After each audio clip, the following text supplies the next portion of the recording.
tardes con todos. El día de hoy vamos a repasar el libro El ABCD de la evaluación del estado de nutrición con el capítulo 2, el cual es recolección de la información sobre el estado de nutrición. Mi nombre es Bárbara Cachochoa, soy estudiante de la Escuela Profesional de Ciencias de la Nutrición de la Universidad Nacional de San Agustín y soy presidenta de la Sociedad Científica de Estudiantes de Nutrición, CIEM. Comencemos.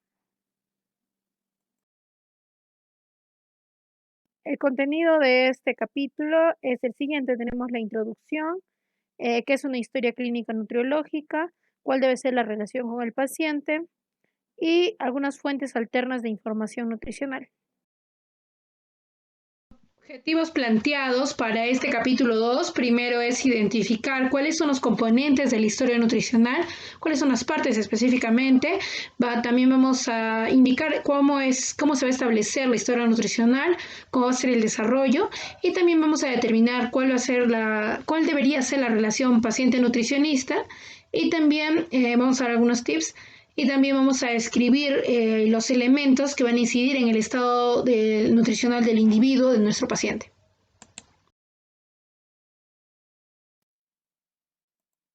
Vamos a comenzar con cuáles son los pasos del proceso de atención nutricional. Tenemos primero a la evaluación. En el cual vamos a poder aquí aplicar el screening, el cual es el despistaje. Este screening es una herramienta la cual nos va a permitir, es una herramienta de cribado la cual nos va a permitir saber el estado nutricional del paciente y de acuerdo a esto ver también el estado, la desnutrición, si hay desnutrición o si hay riesgo de sobrepeso y todo ello. Aquí tenemos 3 tipos de screening. Tenemos primero, según el SPEN, identifica 3 tipos. Primero tenemos para pacientes hospitalizados, denominado el Nutritional Risk Screening, que es el NRS. También tenemos el screening para pacientes adultos, generalmente se utiliza para la comunidad, que es el Malnutrition Universal Screening Tool, el denominado MUS. Y también tenemos el screening para ancianos, que se denomina Mini Nutritional Assessment, que es el MNA. Todo ello es según la clasificación del SPEN, pero también tenemos según la clasificación del SPEN que nos identifica el tipo de screening, el SGA, el cual es el Subjective Global Assessment. Cada uno de estos screening van a tener diferentes características y cada uno va a ser para diferente tipo de población. Mediante la evaluación vamos a poder recolectar los datos los cuales nos van a servir para poder interpretar luego la información y gracias también al screening que vamos a realizar. Luego tenemos el diagnóstico. Luego de haber realizado la evaluación, vamos a ver también algunas características que vamos a utilizar en la evaluación, pero una de ellas es el screening. Y bueno, pasamos al diagnóstico en el cual vamos a poder identificar los problemas, vamos a ver de acuerdo a las preguntas que le hagamos al paciente, la etiología, cuál es la etiología, los signos y síntomas, podemos identificar todo ello y todo esto se va a documentar en la historia clínica, ¿no? Y también tenemos después la intervención, en la cual vamos a poder formular algunas metas, vamos a planificar qué es lo que vamos a hacer de acuerdo al diagnóstico que hemos podido obtener del paciente. Y finalmente, y bueno, según este proceso, vamos a hacer el monitoreo y la evaluación y la reevaluación, la cual nos va a permitir saber que sí ha funcionado de acuerdo a las metas y los objetivos que nos hemos planteado para este paciente. Sí, cómo es que si los está cumpliendo, ¿no? Y todo ello se va a documentar en nuestra historia clínica nutricional.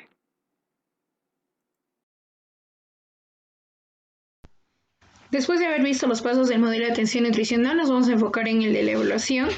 La evaluación nos va a permitir valorar la situación actual del paciente y también nos va a permitir identificar los problemas que van a afectar el estado nutricional de nuestro paciente. Esto, de acuerdo a esta identificación y la valoración del estado nutricional del paciente, vamos a poder realizar un verdadero juicio clínico y también todo ello nos va a permitir realizar una estrategia de apoyo adecuada. Entonces, debemos saber que la recopilación de la información tiene que plasmarse de acuerdo a un determinado orden en un documento específico. que va a permitir al profesional de la salud establecer un diagnóstico acertado. En el caso de los nutricionistas tenemos específicamente el ABCD, ¿no? A nivel antropométrico, a nivel bioquímico, a nivel clínico y a nivel dietético. Y bueno, con respecto a esto, nos va a permitir hacer un diagnóstico acertado y un tratamiento personalizado.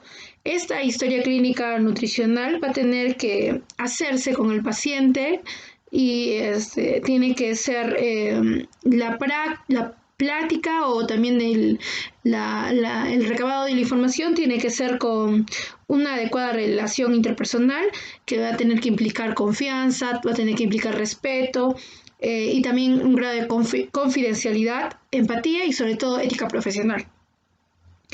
Debemos saber también de que nosotros como nutricionistas tenemos que recabar toda la información concerniente a lo que necesitamos específicamente, lo cual nos va a servir después para poder seguir los demás pasos, ¿no? Para hacer el plan dietético, para hacer la evaluación y la reevaluación que ya hemos visto.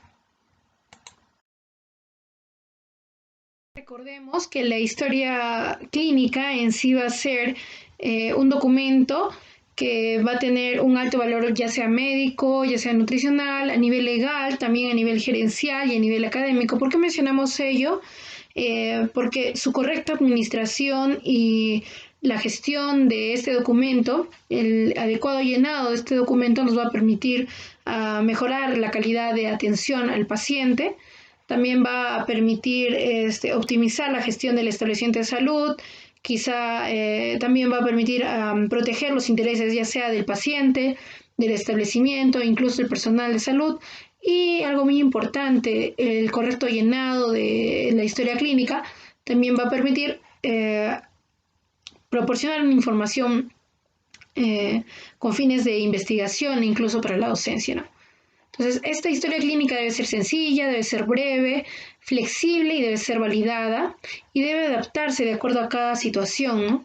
Si en el caso que el paciente esté en un hospital o quizá esté en un consultorio privado, quizá también de acuerdo a la edad, si es un niño, si es un adulto mayor, si es un adolescente, también incluir aquí si es un deportista o si es una mujer embarazada. Hay un estudio que se hizo de la importancia de la historia nutricional en el caso de los niños.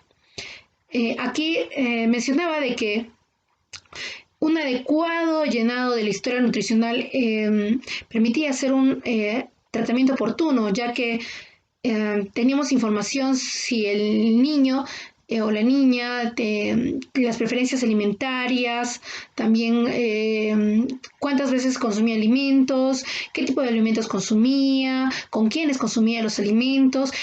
Toda esta información que se va a llenar en la historia nutricional nos va a permitir hacer un adecuado tratamiento, el cual quizá va a actuar de manera oportuna para que el niño no tenga quizá una desnutrición o quizá tenga problemas de obesidad y todo ello, ¿no? En forma general, el libro nos menciona que en la historia nutricional o en la historia clínica nutricional deberíamos incluir, debe haber antecedentes personales, hábitos, también menciona la salud biopsicosocial, antecedentes médicos, socioculturales, dietéticos, y también menciona con respecto a se debe incluir la exploración física, las mediciones antropométricas y a nivel bioquímico.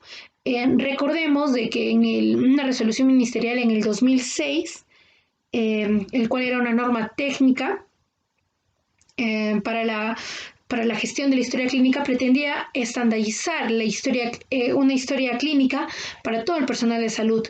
Pero ya pasó el tiempo y en el 2018 se sacó un documento dado por el Ministerio de Salud, el cual especificaba por grupo etario cómo es que debería realizarse la historia clínica, ya sea en un niño, en un adolescente, en un anciano. También en este documento podemos encontrar consentimientos informados y bueno, también se incluye cómo es que debería llenarse y todo ello. También debemos revisar este documento. Recordemos también que el MINSA reconoce la historia clínica, la historia obstétrica, y también la historia odontológica, pero no teníamos una historia clínica estandarizada para los nutricionistas. Y bueno, en el 2015 se realizó un documento técnico dado por el Ministerio de Salud denominado Consulta Nutricional para la Prevención y Control de la Diabetes mellitus tipo 2 de la persona joven, adulta y adulta mayor, en la cual nos brinda un modelo de una historia nutricional en el cual cumple con todos los,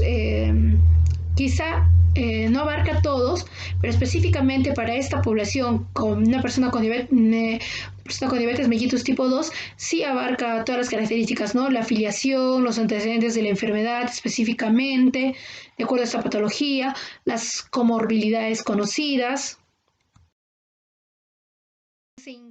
También se incluye los factores de riesgo identificados. También se incluye la información alimentaria adicional, quizá las preferencias alimentarias, y se incluye el cuestionario de frecuencia de consumo de alimentos. Este documento creo que es muy importante que lo revisemos, ya que aquí se podría decir que tenemos una historia clínica estandarizada para los nutricionistas, ya que nos va a servir mucho, porque nosotros trabajamos con ese tipo de cuestionarios, ya sea el de 24 horas o también el de frecuencia de consumo de alimentos, lo cual nos va a permitir recabar la información que necesitamos.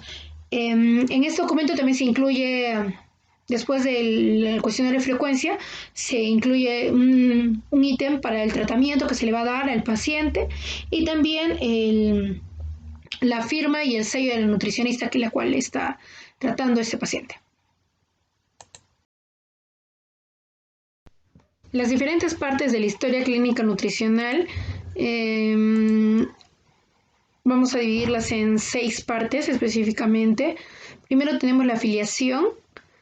La primera parte la he enfrascado de esta forma, ya que esta parte nos la va a dar la historia clínica, está incluida en la historia clínica nutricional, pero esta información nos va a brindar quizá el médico. Aquí vamos a tener la afiliación.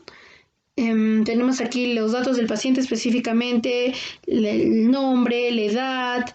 Tenemos aquí el estado civil, también se incluye el sexo, la ocupación, la fecha de atención también. Con respecto a la segunda parte, que es la enfermedad actual, lo vamos a dividir en 3 partes: el motivo de la consulta, el inicio, curso y la situación actual. El motivo de la consulta quizá puede ser algún tipo de enfermedad renal, algún tipo de diabetes, dislipidemias, algún tipo de hipoglicemia y todo ello, ¿no? Con respecto al inicio específicamente, vamos a ver si la enfermedad ha sido un inicio brusco, si ha sido lento, insidioso. Con respecto al curso, vamos a ver si ha sido progresivo, si ha sido estable o quizá es reversible la enfermedad, ¿no? Y bueno, en la situación actual, aquí en esta parte vamos a encontrar la información de... vamos a encontrar si hay náusea, si hay vómitos, si hay mareo, quizá cansancio. Vamos a ver también aquí algún tipo de alergia alimentaria.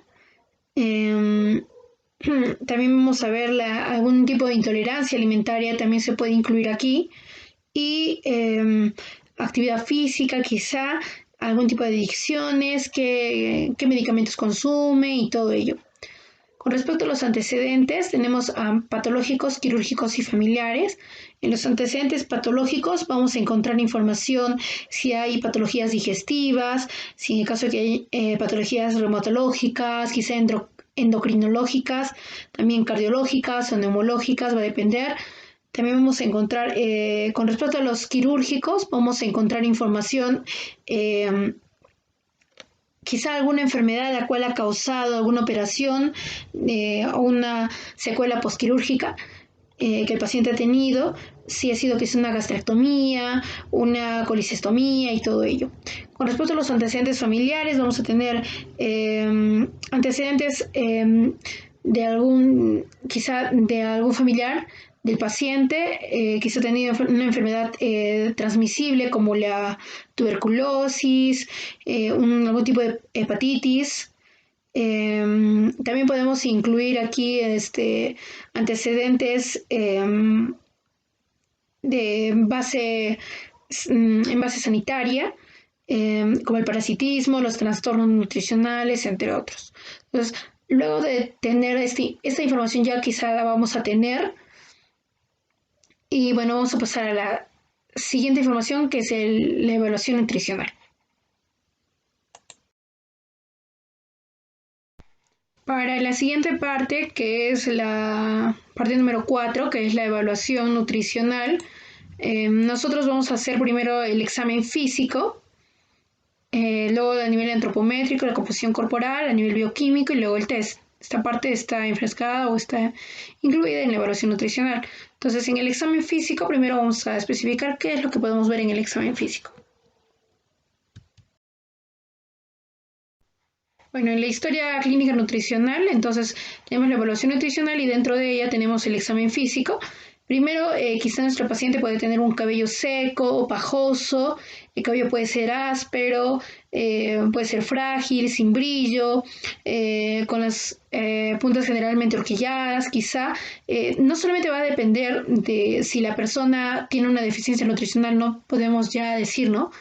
Que tiene una deficiencia nutricional, quizá también puede deberse a un excesivo lavado de cabello, también estrés, consumo de drogas, algunas quizá causas ambientales, pero si nos enfocamos en una deficiencia nutricional a considerar en este aspecto, podemos mencionar a nivel de la deficiencia de proteínas y a nivel de la deficiencia de vitamina B7, que es la biotina. También tenemos alteraciones quizá de la tiroides. En el examen físico vamos a poder ver la enfermedad de Hashimoto, que es una enfermedad la cual puede estar involucrada en este aspecto a nivel nutricional. También tenemos a la glositis y también la coloniquia, las cuales están relacionadas a una deficiencias nutricionales. En el caso de las alteraciones de la tiroides, vamos a tener que diferenciar con respecto a quizá puede haber un agrandamiento de la tiroides por el bocio, el cual es un agrandamiento de la glándula tiroides, el cual se diferencia de una enfermedad relacionada, podría ser un hipertiroidismo, también puede haber una tiroiditis o quizá algún cáncer de tiroides o quizá un quiste de conducto tireogloso. Vamos a tener que saber diferenciar las diferentes alteraciones de la tiroides. Normalmente en el caso del agrandamiento de la tiroides por bocio va a ser por deficiencia de yodo, como ya alguna vez nos han mencionado los profesores.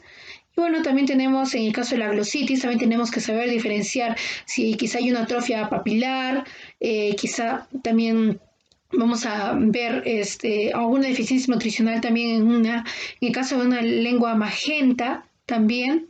Hay diferentes deficiencias nutricionales que podemos identificar aquí, pero en el caso también de la coloniquia, vamos a tener otros aspectos que van a parecerse similares, ¿no? Pero vamos a tener que aprender a diferenciar estos aspectos. Bueno, todos estos durante el examen físico vamos a tener que validarlo, vamos a tener que hacer algunos exámenes de laboratorio para poder identificar si realmente estas enfermedades son solamente deficiencias nutricionales o están involucrados con otro tipo de enfermedades, ¿no?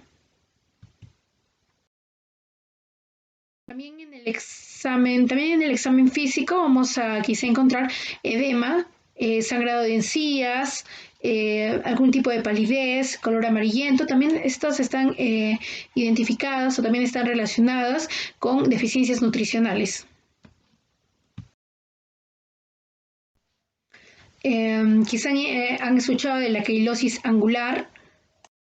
La quilosis angular está relacionada más con la deficiencia nutricional riboflavina, piridoxina, niacina, el hierro, También tenemos la acanthosis nigricans, que está relacionada con la diabetes. Normalmente esta no se identifica en las personas, normalmente dicen que es por que la persona no se hace un aseo adecuado, pero tenemos que saber identificar ese tipo de en el examen físico. Entonces también tenemos el santelasma, la cara de luna, la cual también se identifica en una deficiencia nutricional. Y bueno, seguidamente vamos a pasar a nivel de evaluación nutricional, pero a nivel de la antropometría y la composición corporal.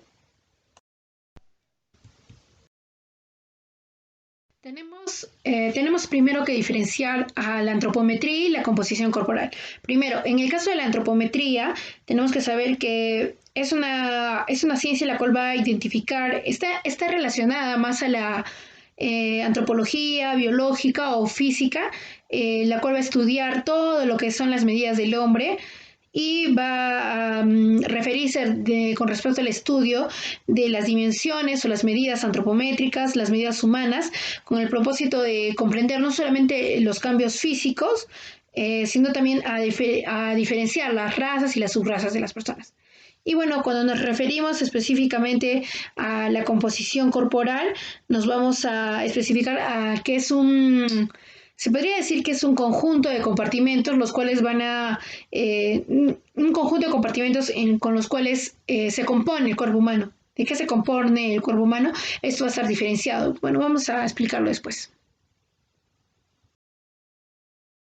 Bueno, a nivel de la antropometría, entonces nosotros tenemos el peso, tenemos diferentes tipos de máquinas para poder obtener este parámetro. Nos va a permitir un adecuado, debemos saber, hay un capítulo entero del libro en el cual nos va a especificar cómo es que se va a realizar la evaluación nutricional a nivel del antropométrico. No solamente se van a incluir el peso, y tenemos diferentes características, ¿no? Que la persona debe estar sin zapatos, que debería estar adecuadamente posicionada, no debería mirar al piso, debe estar con las manos a los costados, a nivel posición antropométrica, también debería no tener nada pesante, no tener anteojos, debería quitarse los anteojos para hacerse el peso. También aquí se menciona con respecto a que la persona debe tener un vaciado urinario a nivel de que cuando le realicen el peso. Cuando también a nivel de la evaluación nutricional, a nivel de la antropometría, tenemos la talla. Hay algunos parámetros específicos que se mencionan para realizar estas mediciones. Eso ya se va a tratar en el capítulo siguiente, si no me equivoco, que es a nivel de la antropometría, cómo es que deberían ser cada una de estas características para poder realizar adecuadamente la talla en el individuo de nuestro paciente. Con respecto a los perímetros y todo ello. Entonces, ahora podemos hablar de la composición corporal que está dentro de la evaluación nutricional, ¿no? Dentro de esto vamos a ver que la composición corporal es un conjunto de compartimentos en los cuales se va a componer el cuerpo humano. Tenemos a nivel del agua, tejido muscular, tejido adiposo y hueso. Este es un estudio que se realizó de los compartimentos biológicos. Este es el más conocido de los 5 niveles. Tenemos el nivel atómico, molecular, celular, tisular y el nivel corporal total. Específicamente, el tisular es el que nos va a especificar el nivel del músculo, tejido adiposo, huesos, sangre y otros. Y bueno, debemos saber que el cuerpo humano tiene 5 componentes específicos.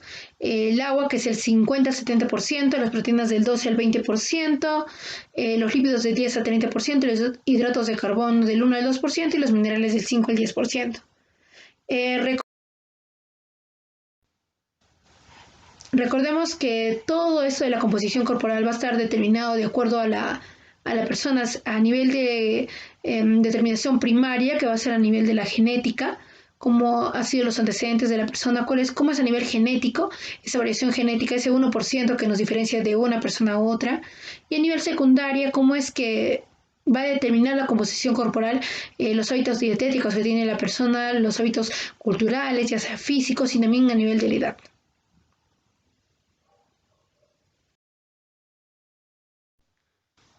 Hay diferentes métodos para hacer la medición de la composición corporal, va a depender de los objetivos que tenga el nutricionista. Nosotros vemos a nivel métodos epidemiológicos, métodos clínicos y los métodos de investigación. A nivel epidemiológico, los más conocidos son el peso, la talla, el IMC, quizá los perímetros, los percentiles en el caso de los niños y todo ello. En el caso de los métodos clínicos, ya tenemos el DEXA, la bioimpedancia, la pletismografía y todo ello. A nivel de investigación tenemos el pesaje hidrostático. El pesaje hidrostático va a cuantificar la grasa corporal mediante el método del cálculo de la de hidrodensidad. Va a determinar el peso corporal en la tierra y luego nos va a determinar el peso bajo el agua, como podemos ver aquí.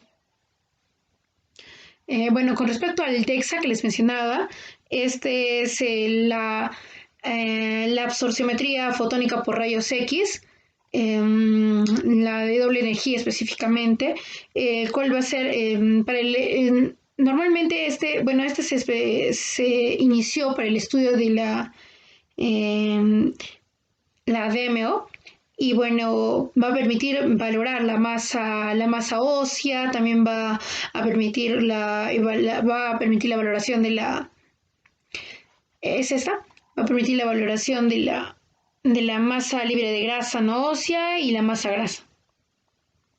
También se ha descrito para la sobreestimación de la masa grasa en pacientes obesos. Y bueno, después también tenemos en el caso de los métodos clínicos la antropometría, el cual va a ser, en el caso de un modelo bicompartamental, el cual nos va a permitir hacer la utilización de diferentes fórmulas que nosotros quizá ya las hemos visto en el curso de evaluación nutricional, el cual nos va a permitir calcular la densidad, determinar la masa grasa, la masa libre de grasa, mediante los pliegues del bicipital, el tricipital y todo ello. También tenemos en el caso de los métodos clínicos la pletismografía. En el caso de la pletismografía, esta ha tomado mayor relevancia, específicamente esta es la foto, ya que la técnica pletismográfica va a permitir la estimación de la densidad corporal, lo cual nos va a ayudar a calcular la densidad corporal midiendo el desplazamiento, ya sea el desplazamiento del volumen del aire al ingresar a esta cabina, va a permitir que la persona pueda va a permitir medir la densidad corporal midiendo el desplazamiento de la persona. También tenemos en el caso de los métodos de investigación el TAC.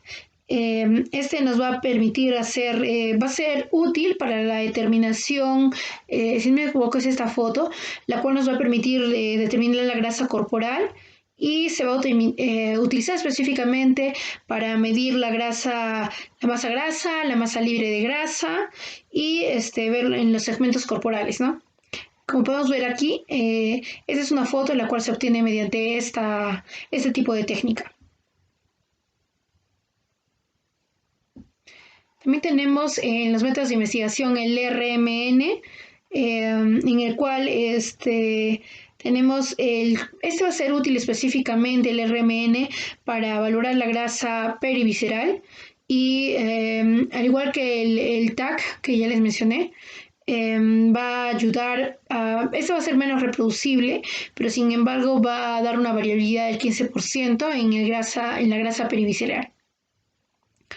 Y bueno, también tenemos, en el caso de en los métodos clínicos, también tenemos aquí la bioimpedancia. Esta es una de las más conocidas en los métodos clínicos, en el cual va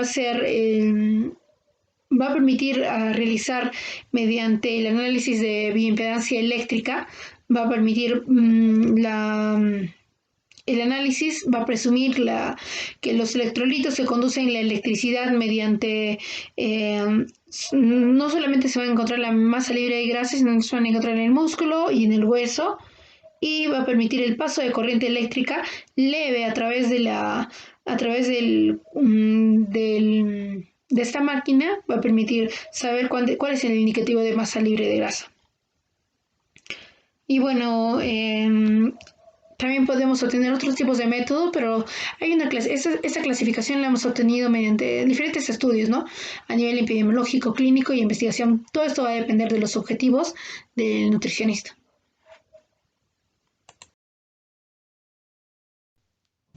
Bueno, ahora podemos pasar al siguiente punto, el cual es a nivel de bioquímico. Hemos pasado al examen físico, a nivel de la antropometría y la composición corporal. Ahora vamos a pasar a nivel bioquímico. Hay diferentes análisis de laboratorio, ya sea hematológico, bioquímico, a nivel de heces, orina y hormonal. Esto va a depender del nutricionista, qué análisis él va a necesitar para hacer la adecuada evaluación nutricional.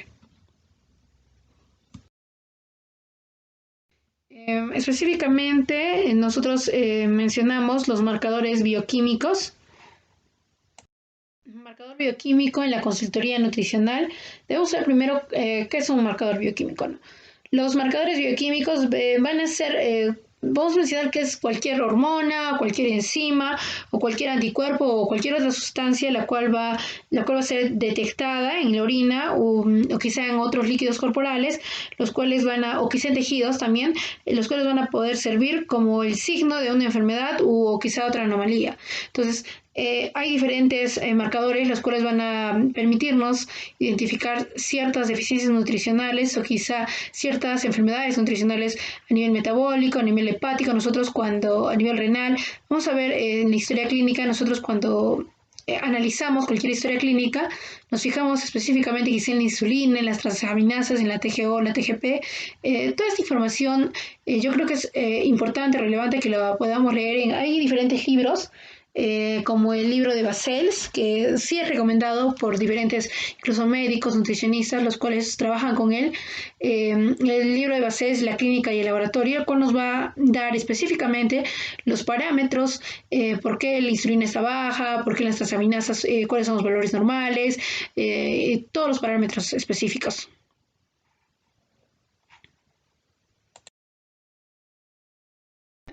Ahora, seguidamente vamos a pasar a nivel del test.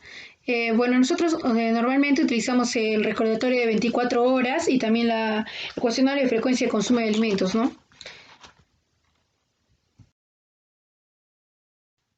Bueno, el registro de 24 horas nos va a permitir recabar información con respecto a los objetivos que nosotros tenemos con respecto al paciente. Hay algunas ventajas que se pueden obtener del registro de 24 horas. Tenemos la sensibilización del paciente acerca de llevar una alimentación adecuada, porque nosotros vamos a ver vamos a preguntarle, ¿no? Cuál ha sido su desayuno, cuál ha sido su comida, la cena que consume, y él mismo va a darse cuenta qué alimentos está consumiendo, ¿no? Quizá es un poco molesto para el paciente, pero lo bueno es que es importante saber esta información, nos va a permitir recabar una buena información, es barata, es rápida y puede ser aplicada a cualquier tipo de paciente. ¿Ya? Pero también es importante saber que para realizar ya sea el registro de 24 horas o quizá también el cuestionario de frecuencia de consumo de alimentos, debemos saber que cada instrumento va a proporcionar información diferente. Y bueno, por una parte, el recordatorio de 24 horas, el cual vamos a tener una información a nivel de cuantitativo y cualitativo, mientras que el cuestionario de frecuencia de consumo de alimentos vamos a tener información de la dieta habitual, de la dieta que aporta más información cuantitativa. Entonces, esto va a depender de cada nutricionista qué tipo de instrumento va a realizar para poder recabar la información que requiere, ¿no?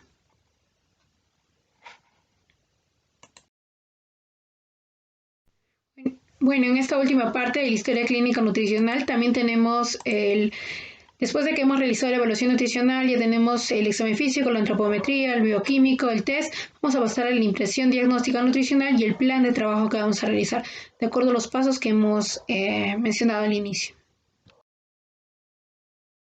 Entonces, con respecto al diagnóstico nutricional, vamos a ver, vamos a nombrar, identificar y describir específicamente el problema. Todo esto va a estar en la historia clínica. Quizá hay un problema, quizá ya existe hay algún grado que ocurre, entonces ahí va el lado de que vamos a ver a nivel de la prevención.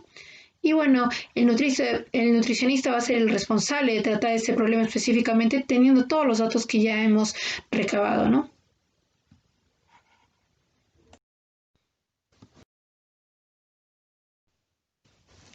Con respecto al plan de trabajo, aquí vamos a dividirlo en el tratamiento nutricional, las interconsultas y el monitoreo y la reevaluación.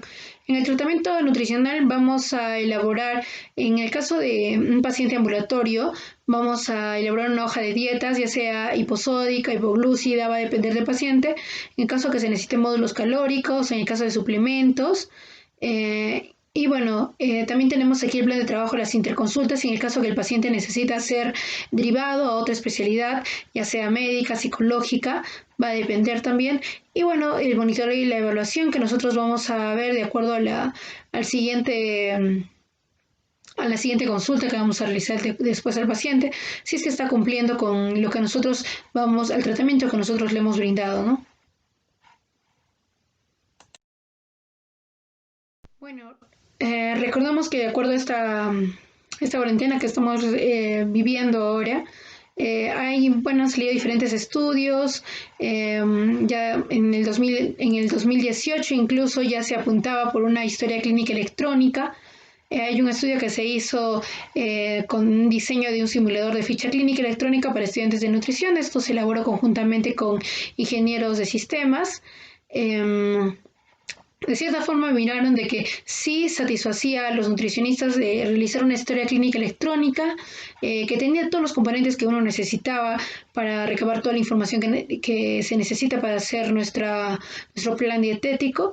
Y bueno, vieron por conveniente y bueno, alguna recomendación que nosotros que se brindó en ese documento es de que se debería trabajar con las diferentes carreras para que podamos sacar un resultado óptimo y para que pueda optimizar de cierta forma la consulta nutricional.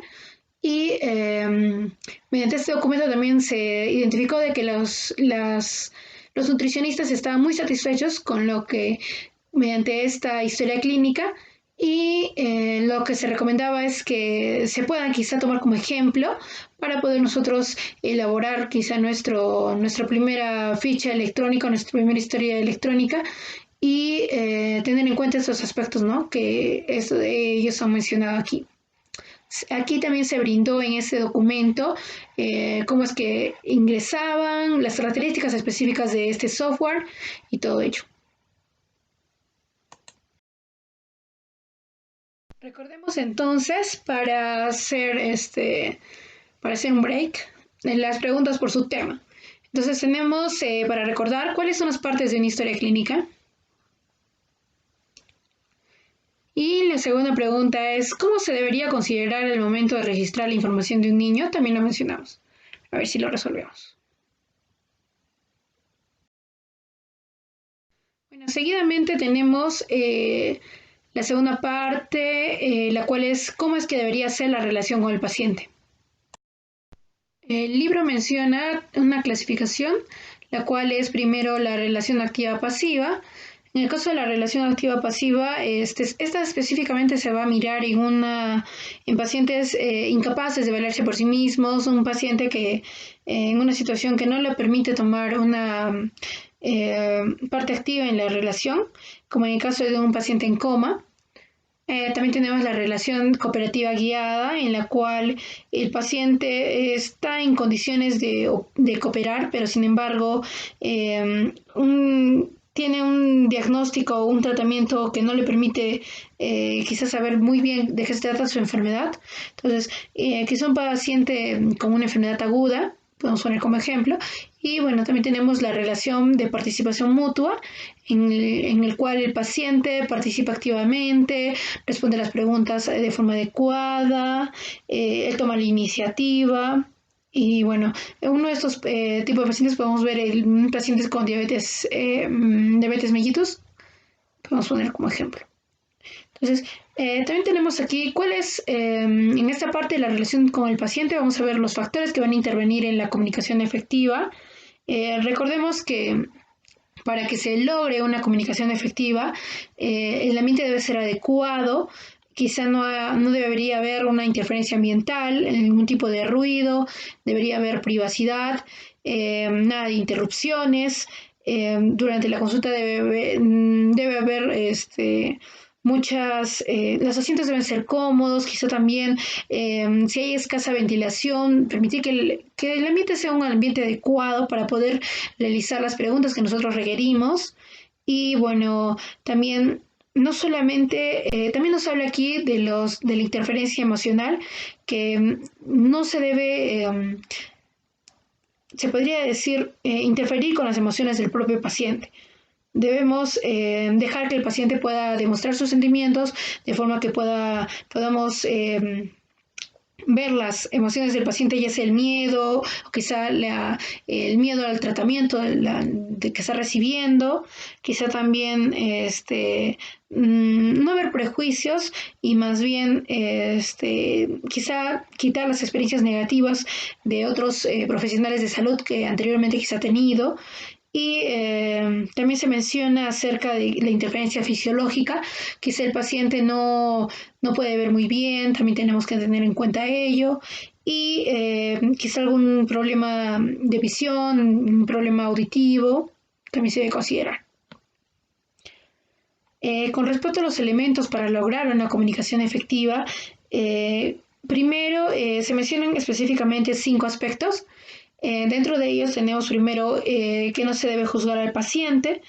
Es preferible, primordial, de que se debe describir el problema o un hábito no saludable sin juzgarlo, sin decirle que está mal lo que está haciendo y también no hacer evidente el problema tan sobrellevarlo, se podría decir, pero mencionarle, hacerle saber, hacerle de forma positiva de que él lo tome y para que pueda, de acuerdo a esto, también llevar un adecuado tratamiento, ¿no?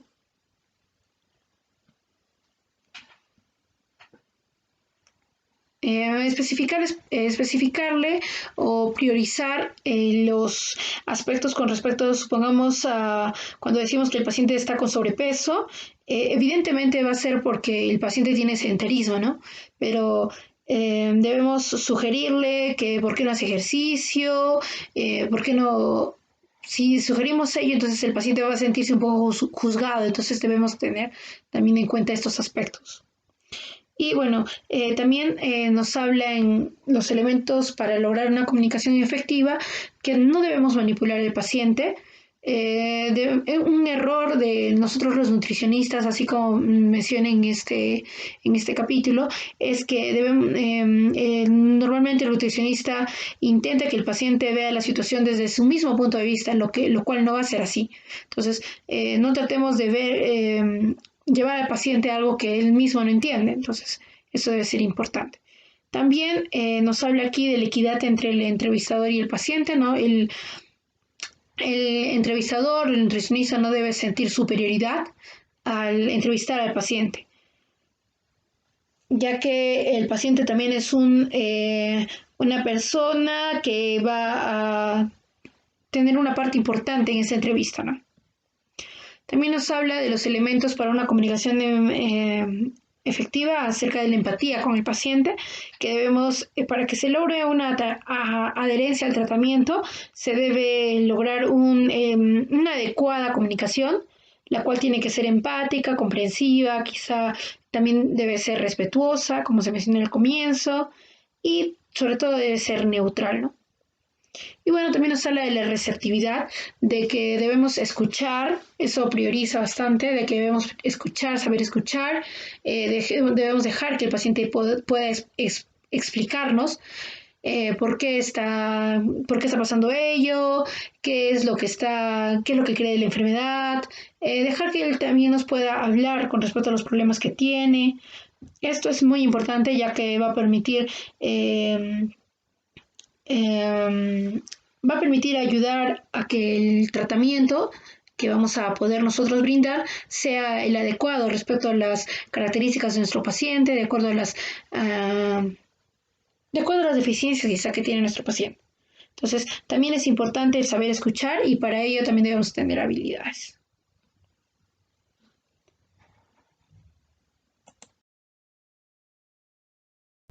En esta parte específicamente también nos menciona la entrevista motivacional, la cual es un tipo de entrevista la cual va a permitir hacer un estilo de asistencia pero más personalizado al paciente. Esta nos menciona con etapas. Primero nos habla de la precontemplación en el cual el paciente no va a reconocer su enfermedad, su problema, y de modo que se tiene que se va a tener la intención de modificar la conducta y para que él pueda modificar sus estilos de vida, ¿no? Seguidamente tenemos la etapa de la contemplación en la cual el paciente va a conocer las conductas las cuales van a ponerlo en riesgo y va a estar dispuesto a hacer este cambio de hábitos quizá en un lapso de 6 meses. En el caso de la preparación, que es la siguiente etapa, el paciente va a tener la noción o va a pensar en modificar su conducta en un periodo de 30 días y bueno, luego seguimos a la etapa de la acción en la cual el paciente va a trabajar activamente en la modificación de su conducta, ¿no? Que eso es lo más importante. Y bueno, el mantenimiento es lo que nosotros debemos lograr.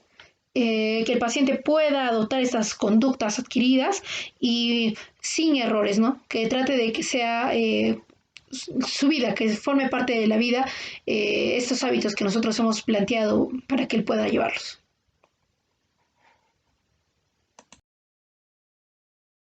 Entonces, hay algunas preguntas que nosotros nos planteamos hasta esta parte. Van a ser primero, ¿cuáles son los factores los cuales van a intervenir en la comunicación efectiva? ¿Qué factores van a intervenir? Y qué elementos deberíamos considerar para lograr una comunicación efectiva? Entonces, eso podemos responderlo.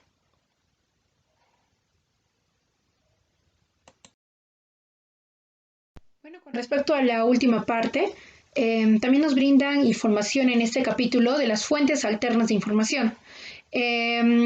Se menciona aquí también que se debe considerar no solamente en el caso de los antecedentes, en el caso de los antecedentes quirúrgicos y todo ello, también se debe considerar algunos componentes importantes en esta historia, la historia clínica, en el caso de la historia social, los factores económicos. Es importante saber qué tipo de ingresos tiene nuestro paciente, su grado de escolaridad, quizás si tiene recursos limitados para la preparación de alimentos, la situación de la vivienda, el acceso de servicios de salud. Es importante saber ello, ya que de acuerdo a eso también vamos a nosotros realizar el plan dietético. Entonces, de acuerdo a estos factores, vamos a poder realizar un adecuado plan dietético. También se mencionan los factores emocionales. Quizá también de acuerdo a ello vamos a ver si el paciente va a adoptar las ciertas conductas que nosotros hemos planteado, ¿no?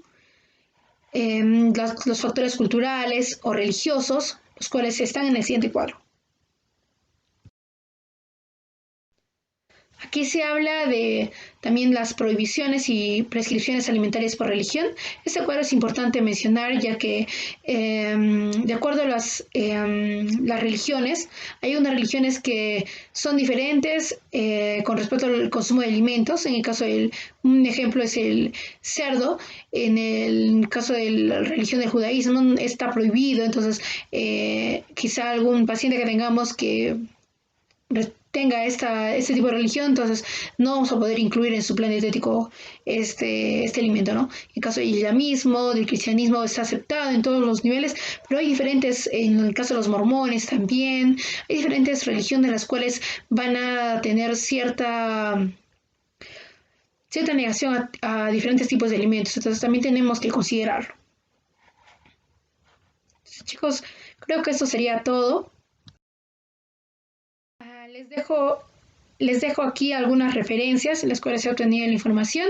Ustedes también pueden verificar, hay diferentes estudios con respecto a los métodos de evaluación nutricional, los diferentes métodos para la composición corporal y todo ello. Eso es importante mencionarlo, ya que nosotros hemos visto estos métodos de forma amplia en los diferentes cursos que hemos llevado, como es el de evaluación nutricional, pero podemos verificar quizá hay algunos estudios que ya se han realizado hasta el 2019, he visto también estudios, entonces podrían revisarlos también de acuerdo a ello y bueno, revisar también los documentos que ya se les mencionó con respecto al MINSA que ha sacado este documento técnico y también el documento que les mencioné de la historia clínica, que sería importante que lo revisen. Bueno, muchas gracias, que tengan muy buenas tardes.